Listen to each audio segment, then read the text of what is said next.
今天的干爹呢是康和证券产品平台，叫做好康放心投。康和证券呢是30年的老券商。那以前我在加拿大银行工作的时候，其实那时候我就做定期定额嘛，我跟你讲定期定额投资。那我离开以后还有在做了差不多快10年吧。可是我前2年它自己自动弄，它自动对，就设定好那自动扣。可是前2年我去看的时候，发现说我银行的钱早就被扣光了。哦，所以就没有再做了。赔光了吗？没有，它就自动从那个我的现金账户扣。那所以这些现金呢，现在都变成我的那个基金啊跟股票，所以其实是有在赚钱的事情了，只是我都没有在管，所以那账户没有现金了嘛。可是我觉得说我现在在台湾应该要做这件事情。好烦，我都不想研究，因为我兴趣就是工作，然后就一直工作，然后钱赚来就放在银行。为什么你的兴趣不是休息？为什么是工作？ I don't get it。 休息会焦虑。我跟你说，康和证券的好康放心投就是让喜欢休息的人同时也可以积极的做投资哦。到底怎么做呢？台湾大家都喜欢做投资股票嘛，可是不是每个人都股癌，每天到晚都在看盘，对不对？所以呢，这个平台就是让你可以设定好定期不定量的投资。好，听不懂。好，我以前做的是定期定额嘛，所以就是假设我那时候就设定每个月100块加币自动扣，然后选好什么标的，那它就是帮我定期的去扣100块，然后去买什么什么基金，就这样而已。可是定期不定量呢，就是你可以设定，比如说涨跌多少的时候可以加码几倍的本金。好，所以如果今天我设定1000块为本金好了，那可能涨跌幅 20% 呢，你就开说是2倍买进。好，这时候我就可以利用1000块的本金去买入2000块的股票。简单来说呢，就是开2倍投资啦。那最高可以设定到3倍。那根据你自己喜欢的投资策略来做，我觉得超方便的。我已经登出了，而且这样听起来就是好像有风险啊。不是。但好康放心投的优点就是，如果你设定3倍投资的话，万一亏钱的时候，你只会亏掉你的1000块本金而已。OK。对不对？这蛮不错的啊 ，right？ 而且当然啦，就是倍数越高呢，你要承受相对应的起伏，所以比较高的倍数在跌幅到一定趴数的时候呢，就会代为卖出，降低赔更多的风险。不过好康放心投平台里的120档个股跟30档的 ETF 都有事先筛选过比较稳定的股票。所以他就先帮你挑过就对了，不是我自己就是下海乱挑。对，不是放那种可能风险大到一个爆炸的，那可能不是我挑，是他们挑。对，因为你可能就是闭着眼睛挑这样子。对，好吧。股权选择权为高杠杆投资商品，有机会在短期间获得极高报酬或蒙受权利金的损失。购买前请先了解相关风险及详阅产品说明书。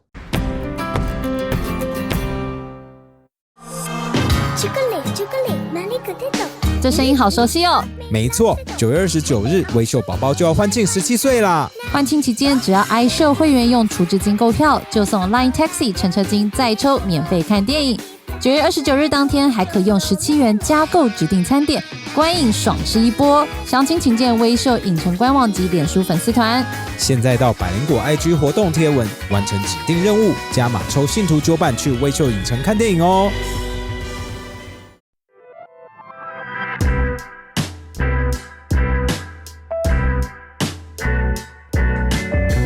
Welcome to the KK Show. This is Ken. 我是凯莉。今天我们邀请中国末路的作者来到现场，好开心哦！因为他就是那个时候我们在讲新闻的时候，就是新闻主角本人。对，就是在中国，然后上海，然后最后一刻，然后中国公安来敲门要你滚。对，其中一位记者，然后他想尽办法，然后逃出中国。然后他竟然写了一本书，对，居然可以写出来，真的是 so smart。然后他现在在这边，他现在坐在我旁边，超开心的。让我们欢迎的作者是 Michael Smith， 耶！早上好，早上好，早上好。So how much did you understand our opening? Not much at all. Okay. I've forgotten all my Mandarin. It's terrible.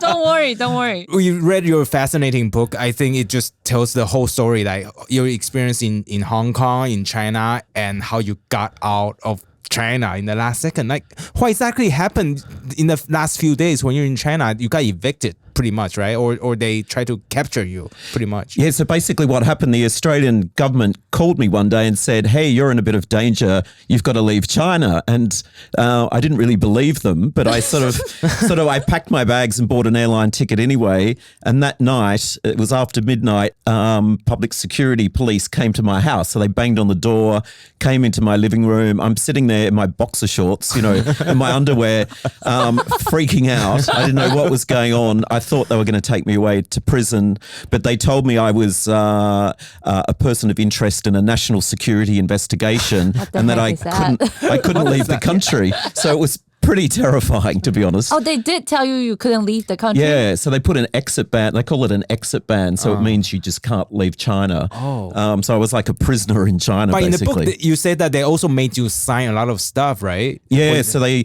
had a huge television camera spotlight on me. They pulled out this 3-page document in Chinese. They made me sign it. I didn't really know what I was signing. And then they suddenly got up and left. So, I was sitting there thinking, this is it. They're going to take me to jail, because another Australian journalist had been detained, a few weeks earlier. Yeah, Peng Li, right? Yeah, Chung Lei. Yeah. And then, so of course, I rang the embassy. I then found out the exact same thing had happened to another Australian journalist in Beijing at the exact same time. So it was sort of a coordinated campaign against us. And then the next day went into the embassy and we had sort of some high-level meetings, and they said, you're in big trouble. We're going to put you in consular protection, diplomatic protection. And they put me in a car, or this huge van with diplomatic number plates, which means you're meant to be protected. Yeah, the police cannot stop you on the street, right? Really? And then they drove me to my house. So I lived in a laneway, pulled into the laneway. They said, a diplomat's going in to get your partner. He's got 5 minutes to pack his bags, and then you're leaving. Oh, wow. So they bundled him into the car, got my laptop and everything. Yeah. And then we drove to the Consul General's house. So he lives in this big mansion in Shanghai, and drove into the gates. And then they said, right, you've got to stay here until we work out how to get you out of China. Oh, but when we were listening to this part, when I was listening to this part of the book, I feel like you made so many mistakes along the way. I gotta say this. I just gotta say it out loud. I thought you were going to warm up a little bit. I gotta say this. Just like, first of all, when China makes a threat, it's a threat. You were like, oh, I don't know. They're not going to do anything to me because I'm white. Yeah. I'm white. Yes. Basically. But it's kind of like that, right? Because as a Taiwanese, if we heard that, if Chinese government is going to do something to you, we're like, oh shit, this is real. We're going to run, right? Yeah. So I think our reaction would be a little bit different. Yeah. And second of all, in the book, you say you book a ticket through China Far Eastern Airline. China Eastern Airline. You know that's still considered their territory if you go on the plane. Why didn't you book a Qantas airline, like Australian-owned airline? Oh, there's a good reason, because there were no other airlines flying out that day. Because of COVID, the borders were closed, so Qantas had stopped flying. So I would have definitely booked Qantas. Yeah. So there was no choice but to go on a... You know that if you get on their plane, they can fly you straight to Xinjiang or something, right? Okay. And we were warned about that. They said you are not safe until you're out of Chinese airspace. So even when I was on the plane, I'm sitting there watching that little map going, it's like, get me out of Chinese airspace. But they're just expanding their airspace as they just redefine airspace all the time, right? Because like in Taiwan, we see them redefining their air defense identification zone all the time. So we're like... Yeah, that's right. But I really appreciate the way you wrote this book, because it's so honest. Yeah. You're just so honest. You keep telling us that I think it's gonna be okay. I don't know what's gonna happen, but looking from now, you know what's gonna happen, right? But you still being really honest and said that you didn't know. Yeah. So we appreciate that. Yeah. And the reason why we sort of ignored the warning, I guess, because there was no precedent for foreign journalists in China to be detained. It had never happened before. So, of course, if you're ethnically Chinese, you are in more danger. It's a really sad situation, but it never happened before. But then the one before you had dual citizenship, right? Yeah, that's so the person. She was born in China. So you think you have So privilege. we thought we were immune, but we were wrong. And then the ambassador said, hey, remember those two Canadian guys? Like one was an ex-diplomat. They got locked up. So of course, China's changed now. I mean, it's getting more and more dangerous for journalists. But what was your first experience with China? When did it happen? Very first, because sorry to interrupt. I really want him to say a little bit about the experience in consulate. I think sorry. Oh, yeah. Sorry. I'm so sorry. Okay, let's go back to the part you were hiding in the consulate. I'm so sorry. Because in the book, you say that when you were hiding in the consulate, people tried to pretend that you are not there. Or Party outside. Yeah, people party outside and make sure that things are moving along like normal, right? So the day we had to go there, they were having this giant party at the Consul General's house for all these Australian businessmen and Chinese businessmen, and they said we can't cancel it now; it's too late. So they had to sneak us into the house. So there was this sort of drawing room off the front door, and they said, "Quick, go into this room. You can't come out. Stay quiet." And then I could hear all these people coming in, and everyone's having drinks and chatting, and I knew some of them, so I could hear them talking. And it was like, "Hey, we're hiding out over here." And then one girl came in and she'd bring us some food and some drinks, and it was such a surreal experience because we were kind of quite terrified. We didn't know what was going to happen to us, and then there's this sort of normal life's happening on the other side of the door. But we were there. Will you be in the party if you wouldn't have locked up? I don't think they invited any journalists, so maybe not. I see. Okay. It was business. Yeah. Oh, just business. And then it was really weird. We spent 5 days in this house. I was thinking, I'm going to be like Julian Assange and living here for, years.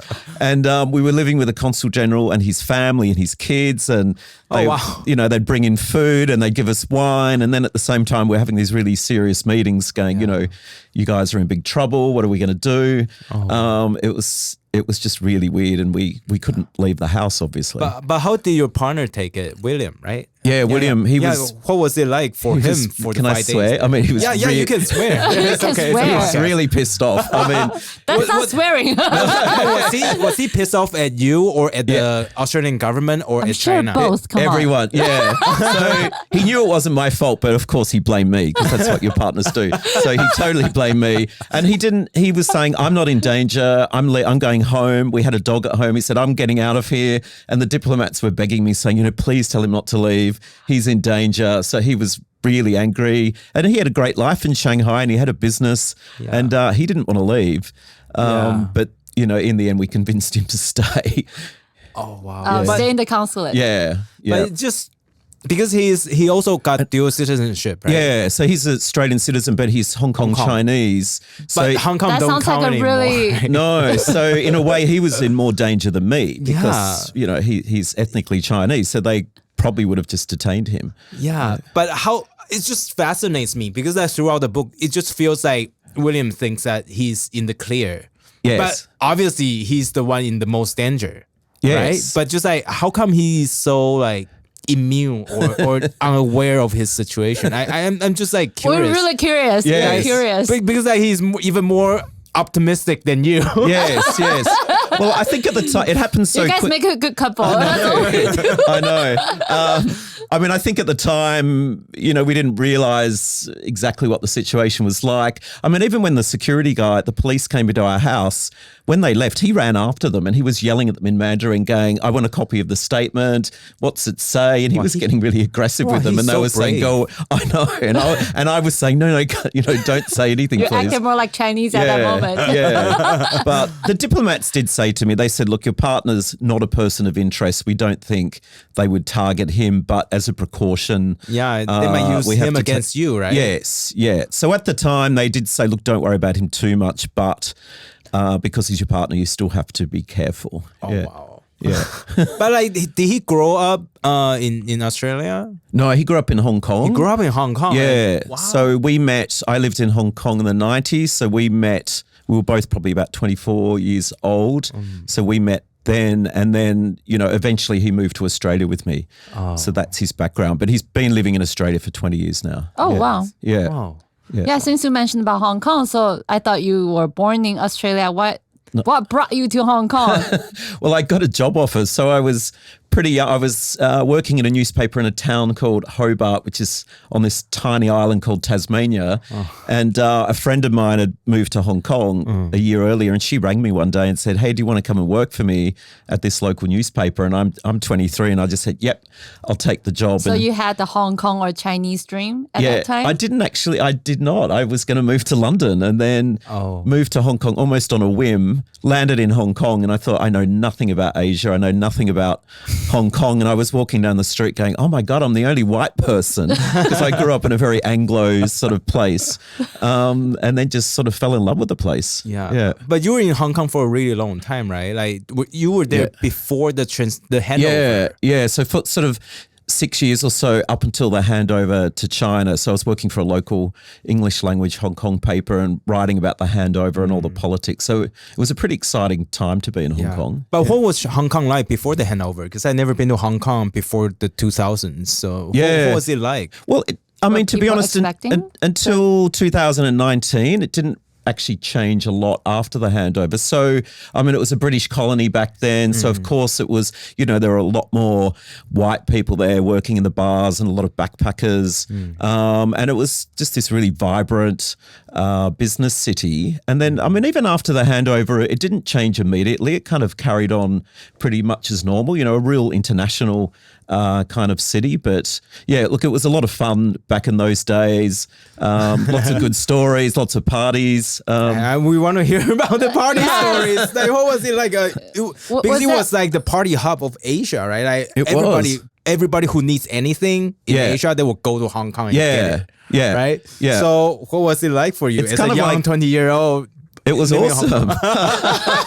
Because I'd never lived outside Tasmania, so I was pretty young and innocent. And then you get to this city and, at first I was sort of more involved in the expat journalism community. And then later on, I was sort of coming out at the time and then started meeting a lot of local people and going to all the sort of more local clubs. And it was just so exciting. It was a really exciting time. And I think Hong Kong was going through this sort of big transition period as well. Hong Kong people were, their sort of music scene was booming and, and they were becoming more international. All those like big giant pop stars. Hong Kong culture was dominating the Asian pop culture scene at the time. Yeah, definitely. And Canto Pop was sort of huge. And Jackie Chan, Jet Li, all those movies. They were big. Yeah, so it was an exciting time. And then people were sort of on edge about that handover, but they were sort of excited about it as well. Like a lot of my Chinese friends were actually sort of happy that British rule was ending. And they were going, we're Chinese. We're looking forward to being part of China, not knowing what was really going to happen. Wow. That actually reminds me a little bit about Taiwan, because Taiwan used to be a Japanese colony, right? Yeah. Until the end of the Second World War, Japan had to hand this over to the Chinese government, and then the KMT retreated to Taiwan, so they took over Taiwan. But during the handover, a lot of Taiwanese back then, they were like, finally, we're going back to Chinese motherland or something like that.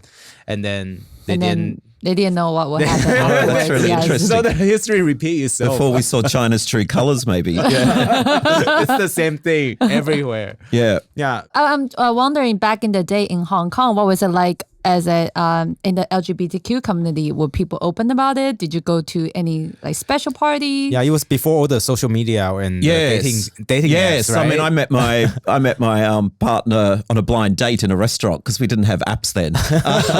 So it was a lot more romantic actually. But sorry, a blind date? How did that work? Sorry. So a mutual friend, a friend of mine, invited me to dinner. He said, "Come to dinner, meet this guy." And then I didn't really want to. I was sort of busy at the time, and then he nagged me. So I went along and we went and sat down in this Chinese restaurant and we ordered our food. And then the mutual friend, he said, "I've got to go now," ran off. And he left us alone together. So classic. And then, my partner was a bit shy back then. So it was sort of a bit awkward. And then we went to see a movie and then, it all took off from there. So sort of fell madly in love. Nice. That's awesome. Yeah. Yeah. And then when did you move? You moved to China in 2018? Yeah, so that was a lot later. So, I went back to Australia for years. And then into early 2018, I got a job as a correspondent for my newspaper, the Australian Financial Review, and that was based in Shanghai. And I was pretty excited. I'd been pushing for this job for about 2 years. I really wanted to go to China.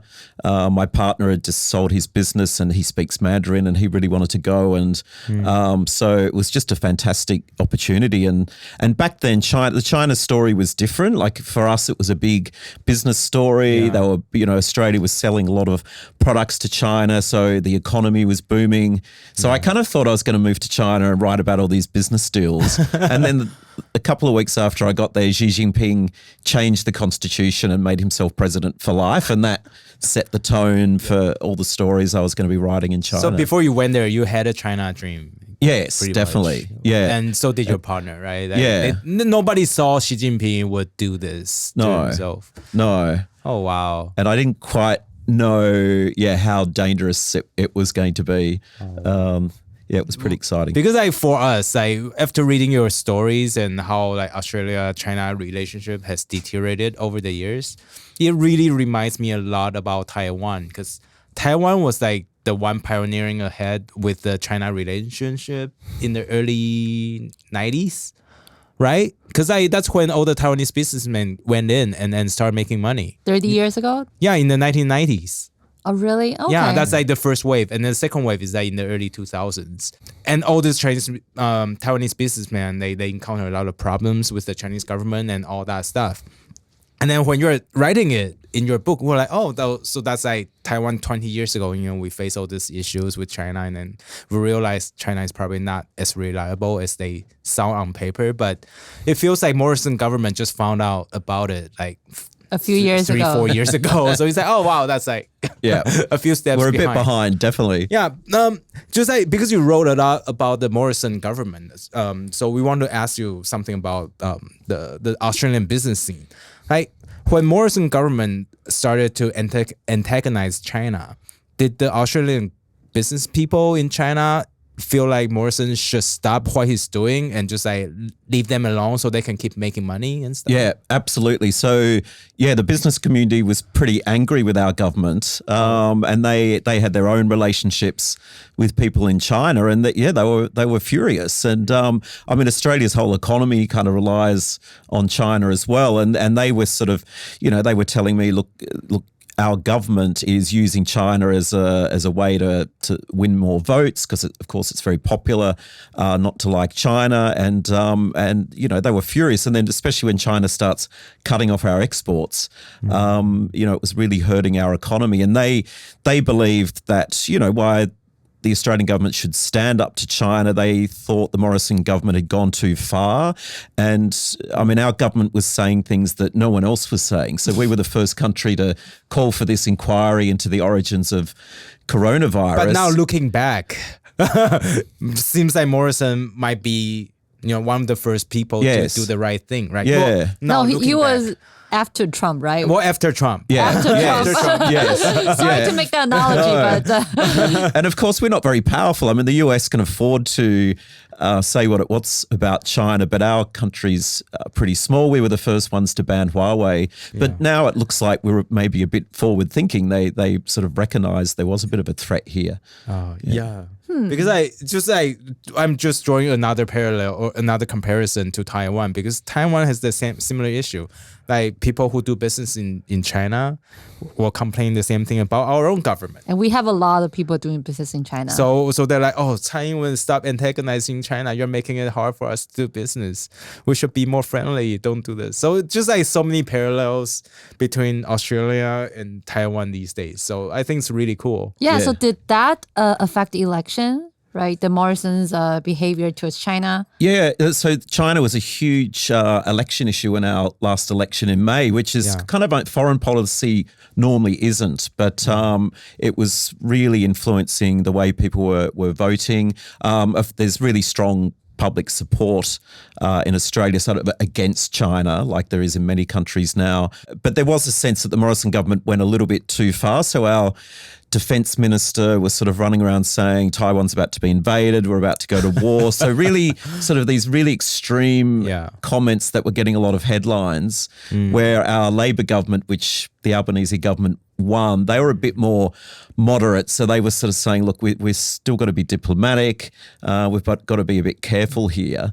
And then some people say, is your new government soft on China? And I don't think they are, that their rhetoric's different, but all our policies are the same. And I think they're still going to push back against China and probably be quite supportive of Taiwan's position. Yeah. So I'm wondering why would Australian people will be a little bit against China? Because for them, it doesn't really matter, right? It's not like in Taiwan, because we're so close, we have to deal with the issue of China. immediately. But for Australian people, like, why would they care so much about this issue? Yeah, that's a really good question. I mean, we actually have a huge Chinese population. So we have more than 1 million people, who have come from China, Taiwan, Hong Kong.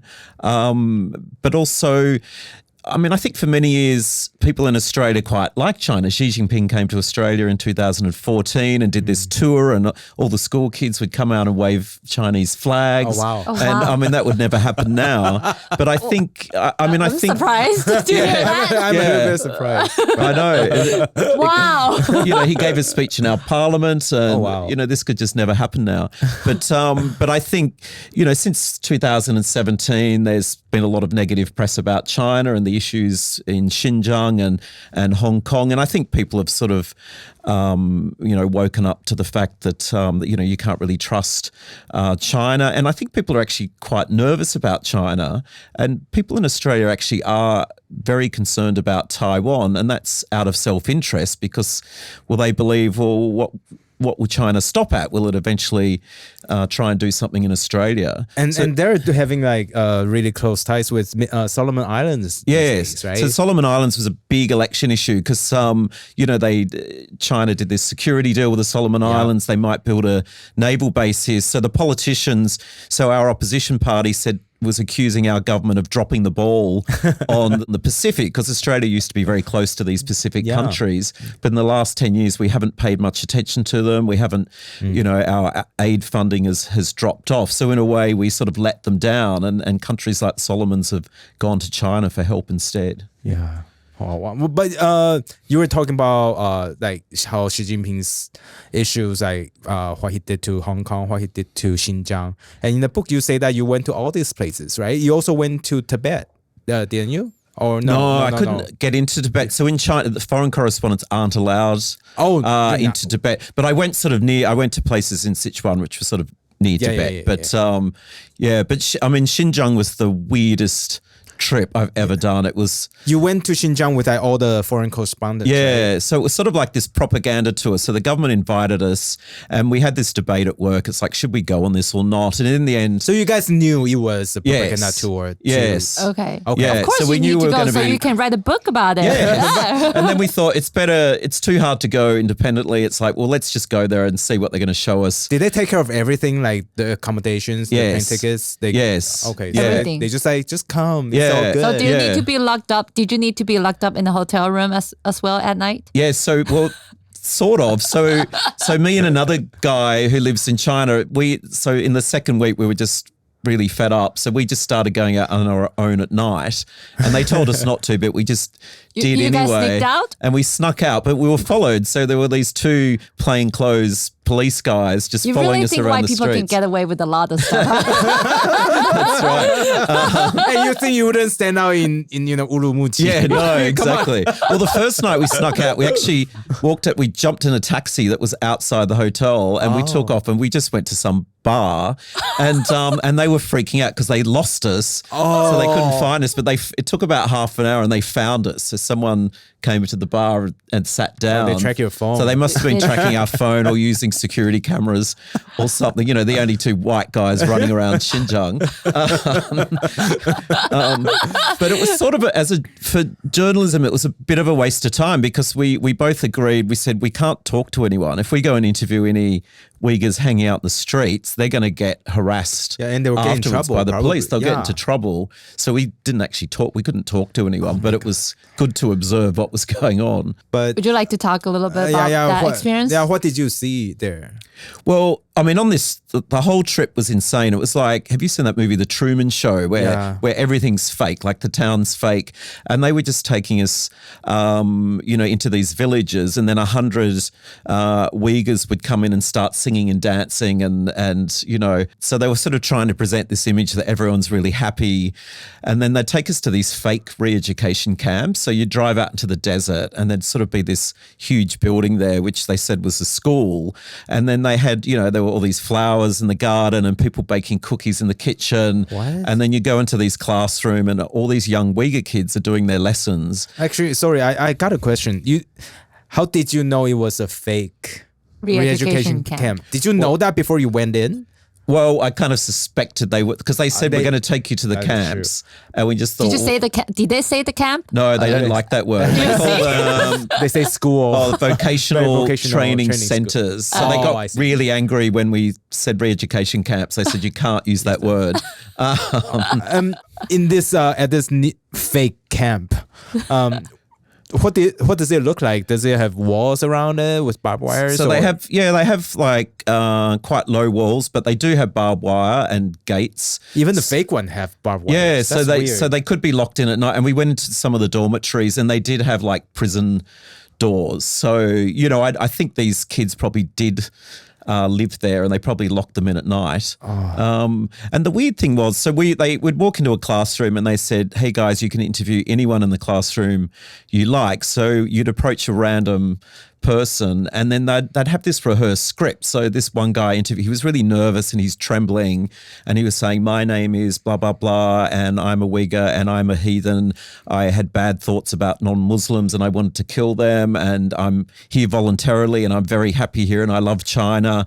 And it was so scripted that you just knew, right? He's been told to say this. It really upset me. It's like they were using these own people to sort of push their own propaganda, and they were sort of forced into doing this. So, of course, no one ever confirmed it was fake, but you've got to go with your gut instinct sometimes. You just knew. Yeah. How many of you were there during this like trip? 30 journalists. And they were from all foreigners? All over the world. Yeah. So a lot of Middle East, a lot of journalists from Muslim countries, strangely, but from sort of all over the world. But did you talk to those reporters from the Muslim countries, like what their thoughts were? And what their reactions? Some of them it was really strange. So the group of journalists ended up splitting into two groups, and half believed what they were being told by the Chinese government. So Xinhua journalists would be there, and they'd interview these foreign journalists, and they were going, "Yeah, Xinjiang's great. There's nothing looks wrong here." And then the other half of us, the more cynical ones, we were really angry, going, "This is bullshit. This is propaganda. And you're speaking to the Chinese media, and you're feeding this machine." So then the journalists started fighting. Really? Not physically. But just like But arguing. at night time, we'd have a couple of drinks and have really angry conversations saying, I'm "How curious, come-" who are the ones who... Can you tell us like which don't name them, but name the news agency? Is that okay? Can you name the agency? Xinhua, right? But Xinhua obviously is the propaganda media. They weren't part of the trip, but they were there filming us, and you became part of the propaganda tool, pretty much. So look, it was 3 or 4 years ago now. So I remember someone from Italy was very supportive. Someone from India was quite supportive. India, yeah. Wow. Interesting. Whereas there was me and an Irish guy, and probably the American guys, and we were the most cynical. So but a lot of those people really bought in what they did. Chinese government? It was shocking. Really? But none of them had worked in China before, so they didn't kind of know how the system works there. They never saw any theater in their life or what? Yeah.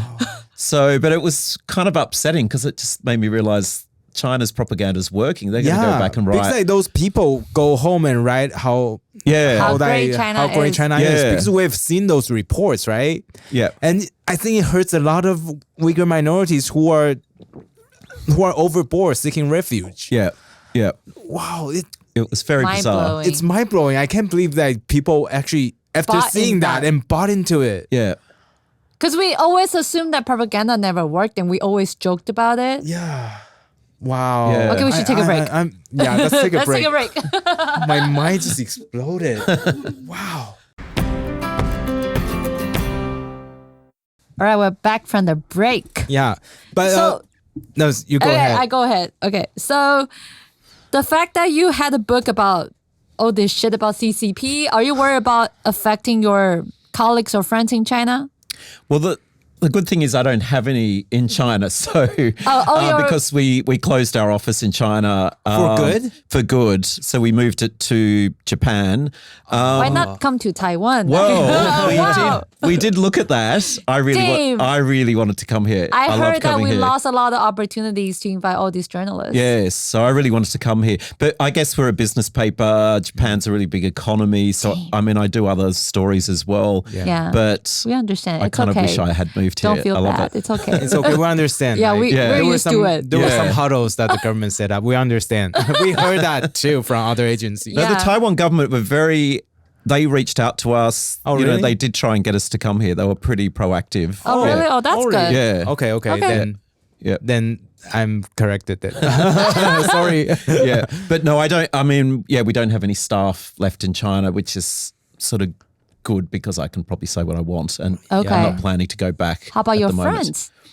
Do you have any friends over there? Do you still talk to them? I do you do. use WeChat to talk to them? No, I don't. I use other things to chat to them. Okay. okay. Are So they I do have a lot scared of. to talk to you? No, they're not really. Concerned? I mean, I don't talk about politics with my friends in China because I want to protect them. Yeah. So, you know, I have other contacts and whatever, but yeah. Did you send your books to them?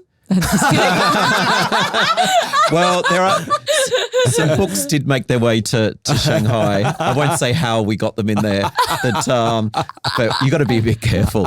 Yeah. So I probably wouldn't send this one because it's in Mandarin. So if the authorities found it in my friend's house, they'll be able to read it and they'll get into trouble. It says dispatches from the front line of Xi's New China. You think they don't know it? When they see Xi, Yes. they know. But I want to go back to the Xinjiang story. So after you left, what did you actually write a report on what you saw? Were you honest about it, or you just like try to be neutral, not to piss off CCP because you still have to stay there and work? Yeah, no, I was never, I never sort of self-censored myself. The whole time I lived in China, I never did that. And it was quite surprising. I mean, I'd write a lot of negative stories about China and nothing ever really happened. Occasionally the foreign ministry guys would call you in for a cup of tea and complain, but they never sort of threatened you. And I think if your work's not published within China, they would sort of leave it alone.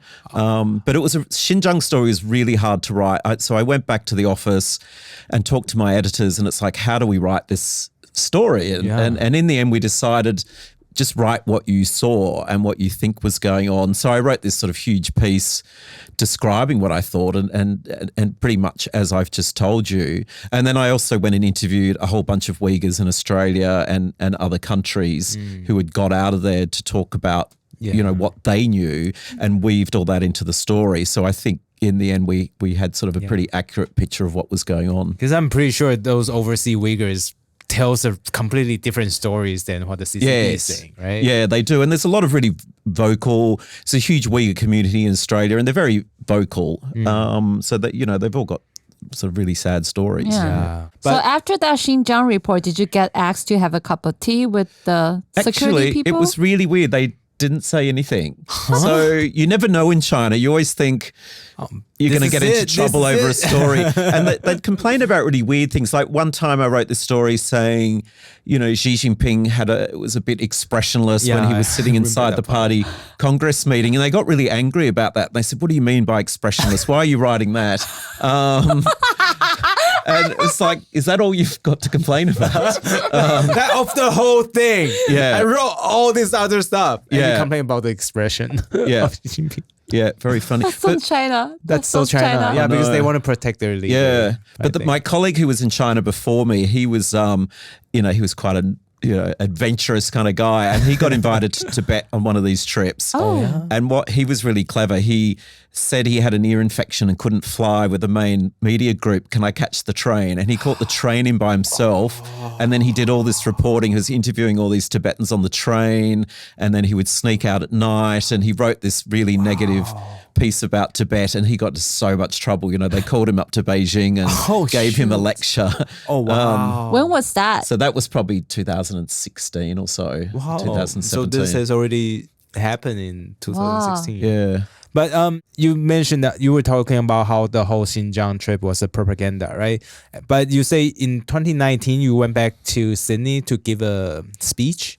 And you say during that event, there were also other types of propaganda, more sophisticated kind of propaganda also was happening in Sydney, like people from maybe like London College of Economy, or I don't know. There's some scholars, like Chinese scholars. So we had this sort of big. Our newspaper had this summit, and there was just one particular woman. Her name's Kiyu Jin, and she's a very respected London School of Economics scholar. But her father's also the chairman of the what's called like one of the big banks in China, and sort of very senior in the party. And I think my observation was, she's really sophisticated, and she was sort of explaining to the audience, how China works, and the way she described it, it was sort of very, very good. I mean, she was giving people a really good understanding of how China works. So I think my observation was, I'm not saying, it was all propaganda, but saying she's sort of this sophisticated Chinese person who can explain the country's position very well. And it was a contrast to their regular propaganda, sort of so clumsy and so aggressive, and it never plays out well. It doesn't play out with the media, and China has never seemed to really learn how to do this. And this whole wolf warrior diplomacy, it's sort of like, guys, you could have done it in a much more sophisticated way, because there's a lot of positive things about China and its economic progress and all of that kind of stuff, and they could tell those sort of stories, but they haven't done a very good job of it in terms of soft power. Because I remember in the book you say that she said China has no democracy because it's too big. Democracy is not suitable for China. Because this is the kind of rhetoric that we've been hearing from all this overseas Chinese. They say, to govern like 1.4 billion people, you cannot use democracy because that just wouldn't work. This is like the kind of thing we've been hearing all the time. Yeah. But was it the first time you heard it in this meeting? Yeah. Oh, no, I'd heard, when I was living in China, people would talk about this quite a lot. Yeah. Oh. Did you actually buy it? Not really. I mean, the United States is just as big, and that's that's a democracy. They're having a lot of problems although, now. you can argue that doesn't work. But I mean, I got into some really interesting debates in China about democracy versus other systems of government, and of course I support democracy, but it is quite interesting hearing about alternative ways of running a country. And I mean, there was an argument in China that the country is so big and the population's so big and widespread. If they suddenly switch to democracy, the whole place could erupt into chaos. There could be a lot of problems. But I agree with you. That's an excuse by the Communist Party. That's their argument for having control over everyone and everything. Yeah. Especially now they are going into dictatorship, obviously. Yeah, the third term is probably coming, right? Yeah. 16th of October, the party Congress meeting starts. So that's when she's going to be appointed to the third term. Wow. Damn. Are Australian people worried about him having the third term? Like, they actually are there a lot of discussions? They actually are. So really weirdly, there was a survey done by a think tank in Australia recently, and it showed that more Australian people think China's going to invade Taiwan than people in Taiwan think. And it showed quite a high percentage of Australians were worried that one day China would invade Australia. So the thinking in Australia is, so I've been in Taiwan for over a week now, and I'm really surprised about how calm everyone is. Life goes on. You've been living with this China threat for 70 years, where Australians all seem to be in this complete panic since the Pelosi visit. And when I came here, my mum rang me up and said, I don't think you should be going to Taiwan. It's dangerous. And I'm like, are you kidding? It's like one of the safest countries in the world. So that's sort of the mentality in the West now. Yeah, we understand. Yeah, we saw like economists headline saying that Taiwan the most dangerous place on earth. All this people trying to hype it up as if the situation is not bad enough. In our eyes, it's like, yo guys, you say that we're flaming sea. No, you guys are pushing him to the edge, right? Exactly. But you also said that you were in Hong Kong before the handover, during the handover, and also you went to Hong Kong to report during the protests, right? Yeah, what was it like? Because you were in Hong Kong for so long and you saw what it was like, and then saw the protests. Like, how did it hit you? Yeah, it was a really emotional story for me to cover, and I'd never had an experience like that before as a journalist. And it was it was because Hong Kong's sort of like my second home. You know, my partner's there. Yeah. You know, I hadn't lived there for a while, but I'd go there twice a year, had a lot of very close friends there, and sort of this real affinity with Hong Kong. And I remember the night I flew down, you know, that day when the protests sort of escalated and the tear gas went off. And I remember flying in that day, running around central on Hong Kong Island, and there's tear gas going off and police. And it was really shocking. It was like, this is Hong Kong. This is, you know, I can't believe this is happening in a city like this, you know, a really safe, peaceful city normally. Yeah. So it was a real shock. And then, you know, I covered those protests for 6 months. And when you're out, you know, and as a journalist, you're meant to be impartial, but how can you be impartial when you're out there talking to all these young protesters who are just willing to give up everything because they believe their freedoms and their way of life is under threat? So of course, you end up sympathising with them. You know, it was probably the most fascinating story I've ever covered. And there were highs and lows. There was that march of 2 million people in the streets of Hong Kong, and there was a point, and you thought, my God, they're going to win this. You know, people, really? Yeah, there was sort of this period of optimism. They thought they're going to force the Hong Kong government to change their mind on that extradition treaty, and they're going to stand up to China. Wow. You know, and there then was this moment that it was in the atmosphere. I suppose. Wow. Yeah, and everyone was very optimistic. And then, of course, as we know, that didn't happen. Wow. Yeah. Wow, I can. Wow. But you say there were highs and lows, but I am sure there are a bunch of the low points. But what was the most memorable one for you? Oh God, that's a hard one. I mean, there was sort of really scary periods where you're in these enormous crowds and the tear gas is going off around you, and you know, towards the end of the protests, it got very nasty. And, you know, the protesters themselves, you know, some of them did get out of control. And, you know, you saw a lot of violence. You saw people being beaten up, people throwing bricks and then spraying tear gas everywhere. And you felt like you're in a war zone. So it was quite disturbing. And I think the peak period was the siege at PolyU, one of the universities in Hong Kong, at the very end.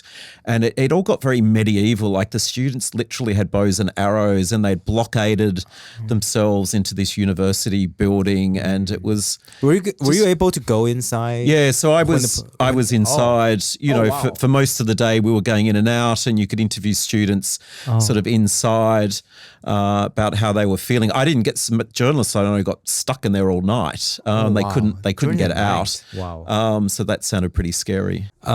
We also heard stories that there were police dressed up as students or as protesters and tried to vandalize the streets. Did you ever get any kind of those? I heard those stories. I mean, I don't have any evidence that it happened, but when you're out in the streets, particularly towards the end of that period, there were a lot of protesters, you know, and they're all in black balaclavas, like completely, the faces are completely hidden.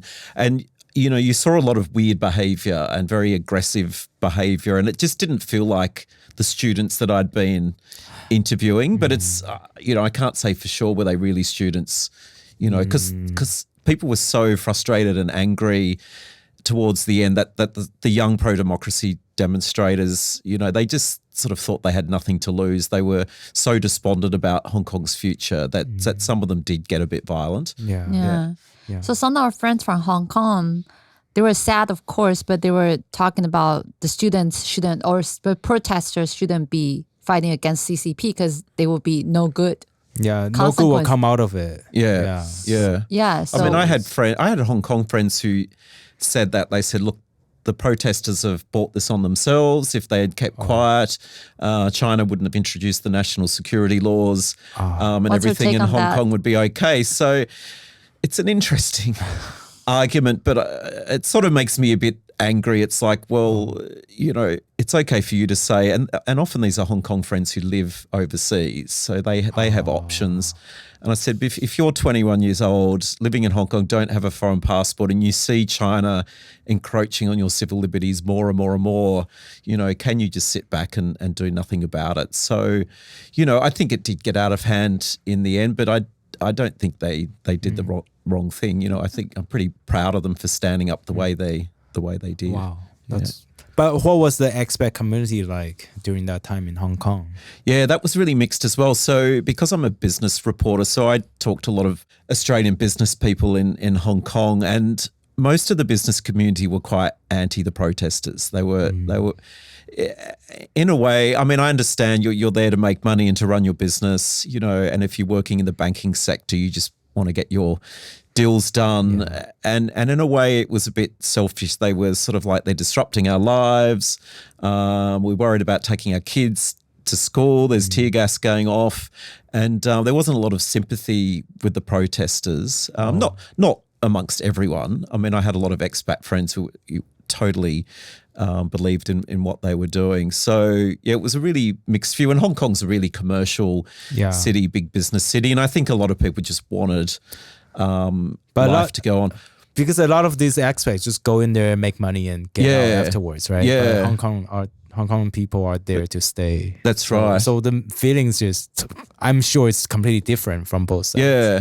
But it was interesting. So a lot of, you know, very senior business people who'd lived there for years would say to me, you know, Hong Kong's going to be okay. If these protests stop, nothing's going to change. And I said, look, I live in China. I know what they're capable of. And I think you're going to find your life in Hong Kong will change dramatically. And they didn't believe me. But then, of course, we've seen since the pandemic, Hong Kong's really changed. And the border restrictions are so severe. And that's all politically motivated. And I think a lot of expats now in Hong Kong are waking up to the fact that, you know, maybe they're not as safe as they thought they were. Yeah, these expats. No, because I have a lot of expat friends in Shanghai, right? And I think just being in Shanghai for so long, they start to buy in a little bit to the propaganda, whole propaganda or the whole story, the China story. There is a bit of that Stockholm syndrome, isn't it? Yeah, a little bit, right? they would say that, well, the Western media is also only reporting the bad side of China. They didn't talk about the economic progress that you were mentioning. Yeah, no. So whenever CNN talks about China, they only talk about, you know, the Xinjiang or the COVID virus. You know, they don't talk about any goods. But sometimes I want to tell these friends, for the past, I don't know how many years, the only thing that these media talk about China, when they talk about China, is the economic progress, right? Yeah. It's just like time has changed. There are things that's popping up that people need to talk about. I don't know.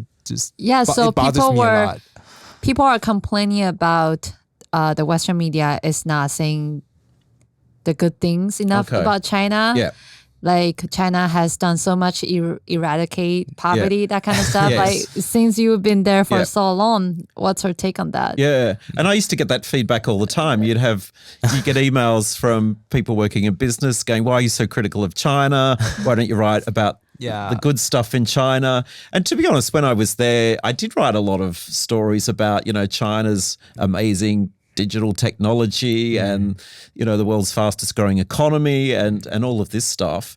And in a way, by sort of forcing us to leave China, Beijing did itself a disservice, because if I was there in China, I would still go off and write these economic stories as well. But now I'm outside of China, so the coverage naturally becomes more negative because you're speaking to more people outside of China. So, you know, China shot itself in the foot by forcing all the journalists to leave in a way. But yeah, we did get that feedback a lot. I mean, I work for a business paper, so I do write about the Chinese economy a lot, although that's in pretty bad shape at the moment. Right before you leave, you were working on this story about ghost cities, right? Yeah. You were never able to complete it, did you? No, because I flew, it was in Tianjin, and I actually flew in there, and that was the day. So I literally was walking out of my hotel to go to my first interview, and then my editor called me, and he'd had that first phone call from the Australian government. He said, "We've just had this phone call saying that we've got to get you out of China." And I'm like, what? What's going on? And then And then he said, I think you better call the embassy. And then I called the embassy in Beijing, and this city was quite near Beijing. And they said, where are you? Come now. And so I dropped everything and caught a train to Beijing. And then we started having our meetings where the ambassador was saying, I think you should leave. So never got to the ghost cities. But So can you tell us a little bit about that ghost city? So all around China, I mean, there's these enormous, they call them ghost cities, and they're just sort of, complexes of thousands of high-rise apartments that have sort of been built to stimulate the economy, stimulate the construction sector, and they're all empty. I mean, no one was living in them. And I went to a couple in other parts of China, and they're really bizarre. Just they're pretty ugly, and there's just no one living there. And it was sort of part of this is how the Chinese government stimulated the economy for so long. It would just pump money into all these projects, and so that's now backfiring. That's partly why their property sector's in a bit of trouble because all these these developers have got huge amounts of debt. They can't pay off their debt anymore, and all these buildings are sitting there idle. So it's sort of this policy sort of backfired. But whenever that happens, like a business is going to go bankrupt and stuff, and people are talking about, China's gonna implode, the economy is gonna crash, but it never happens. So what's her expectation? What's her prediction? How are they doing this? Yeah, I mean, I don't think they're going to implode either because people have been saying that for years, and it just never happens. So I think they're in a bit of trouble at the moment. I mean, their COVID policies, the zero COVID policy isn't sustainable. They keep locking down their cities, so everything shuts down. And then at the same time, they've got this property crisis, and their growth is just naturally slowing down anyway. They can't keep up double-digit GDP growth for forever, and they've had droughts and a bunch of other problems. An earthquake just happened, right? That's right. An earthquake just happened in Sichuan. Yeah, and people were locking down at the same time. When earthquake happened. Yeah, but at the same time, I think their economy is still going to, their GDP is still going to grow by a few percent this year, so it's not negative. There's still a lot of things that the central government can do to stabilise. So nothing's going to happen? So I don't really know exactly how it might play out, but I don't think it's going to implode. I mean, unemployment's rising.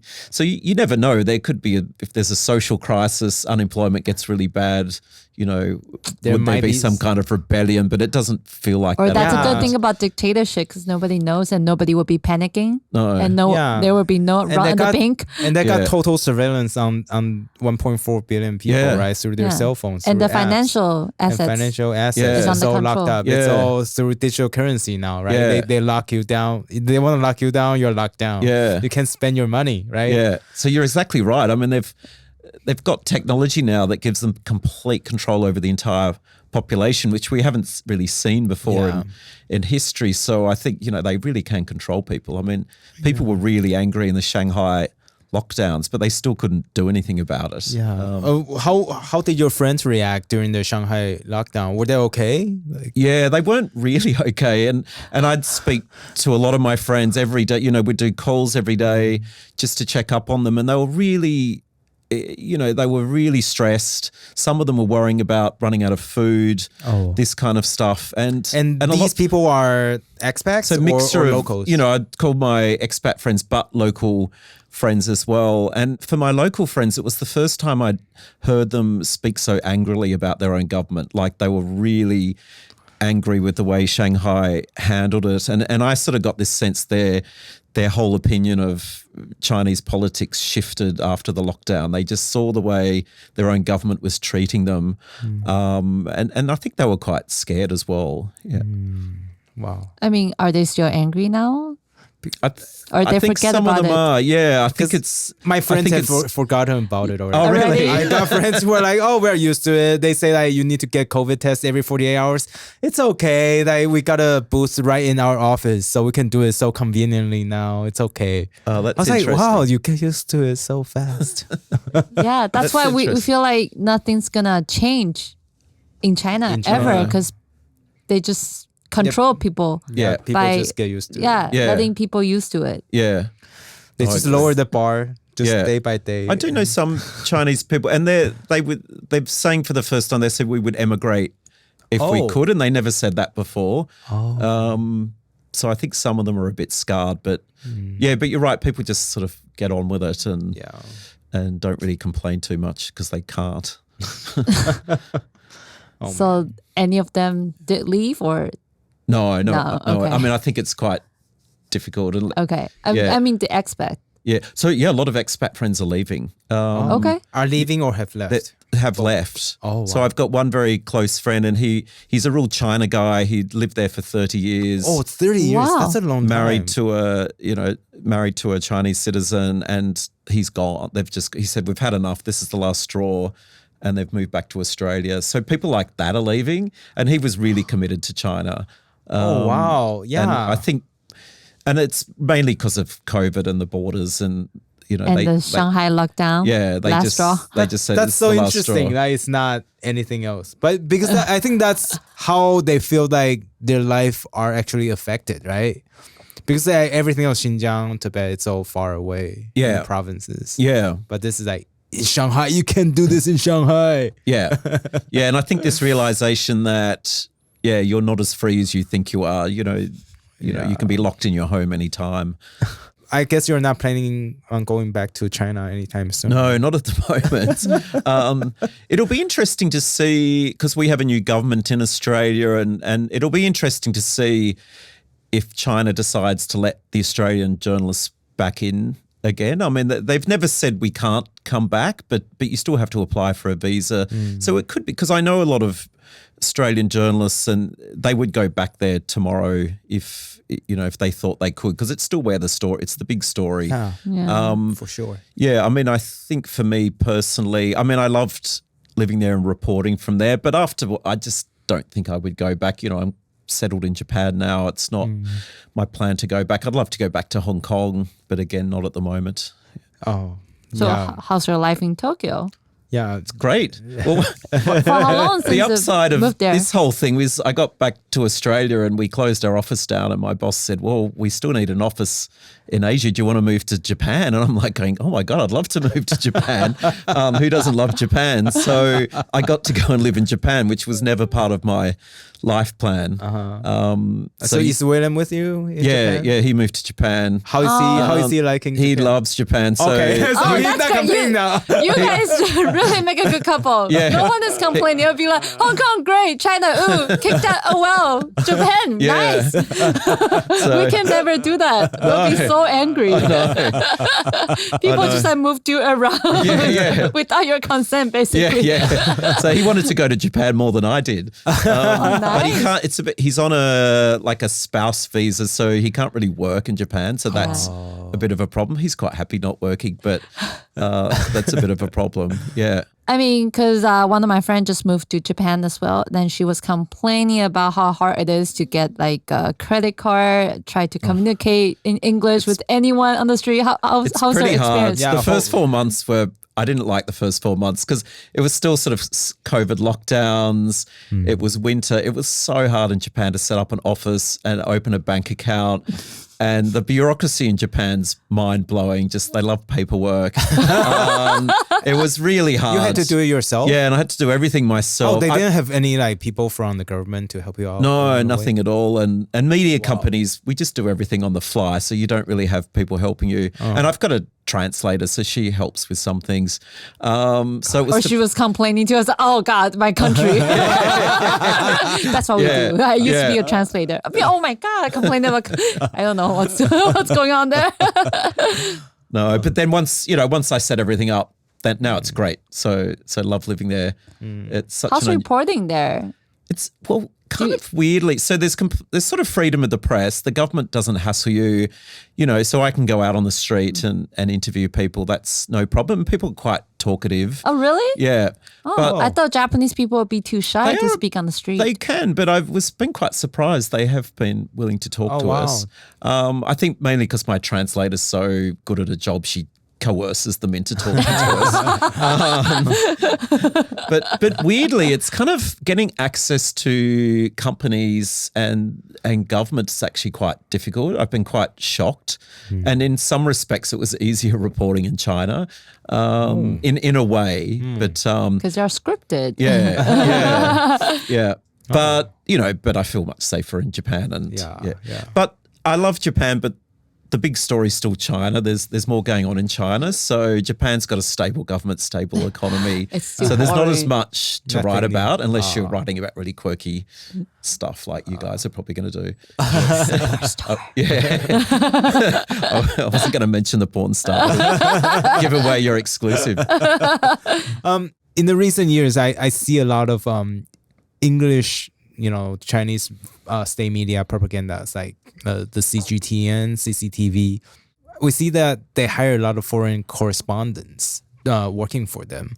Have you interact with these people who are working inside the Chinese system, the news agency? Yeah, actually, I don't know any of them. So so I know who they are, and I sort of follow them. I follow them on Twitter, but I don't have any sort of personal connections with them. But it is quite interesting, and I know a lot of really good journalists who started their careers in China many years ago by working for these local outfits, and I think that was probably a good thing, and it really helped them get into China.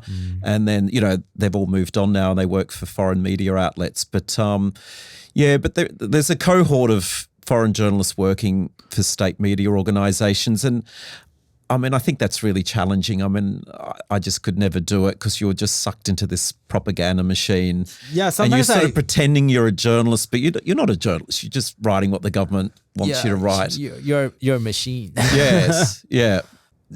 For me, it's just crazy that if you had I don't know, you grew up in a democratic country and go to that kind of place and work for the state media and reporting all these lies. I don't know how I don't know how anyone can do this. It's just fascinating. People just trying to make money, I guess. They just don't care. I don't know. They just think it's a job. I think some of them do bizarrely believe in it all. They get sucked into it. And it's sort of weird, isn't it? You grow up in a democracy, so how can you think that way? But some of them do. Maybe they didn't have very good lives back at home. I don't know. It could possible. be. It's totally possible. But just like going to China makes them have a comfortable life. Yeah, and become more confident. Or as who they are. I don't know. Finally look up to them. Maybe. You can get a lot of attention doing that. Yeah, exactly. You don't have to be an English teacher, right? No. There are a lot of English teachers in Taiwan. Thank you so much. But Omi, last question about your book. We do enjoy reading a book, but we are also wondering, who is your target audience? Because a lot of the stuff say in this book for us, for Taiwanese, is common sense. Yeah. Right? Of course, your story is fascinating, Yes. but like complaining about China and pointing out the danger of China, come on. Yeah. Anyway. So who is our target audience? That's a good question because I find Taiwan fascinating because you've been dealing with this for years and years. And you know a lot more about Now you guys know. But look, I think my story was told from the perspective of a journalist who had been there very recently and what life was like on the ground there. And obviously it sold in Australia first, so the target was there, and I'm so pleased it's being sold in Taiwan. But I hope my stories, there's a lot of China books out there, and I tried to make mine a little bit unique by putting a lot of my personality into it and telling my personal story and, telling, my story about Hong Kong and coming out in Hong Kong and having some more personal elements woven into it, which I don't think a lot of China books have done. So hopefully I think that makes it a little bit more interesting, maybe a little bit entertaining.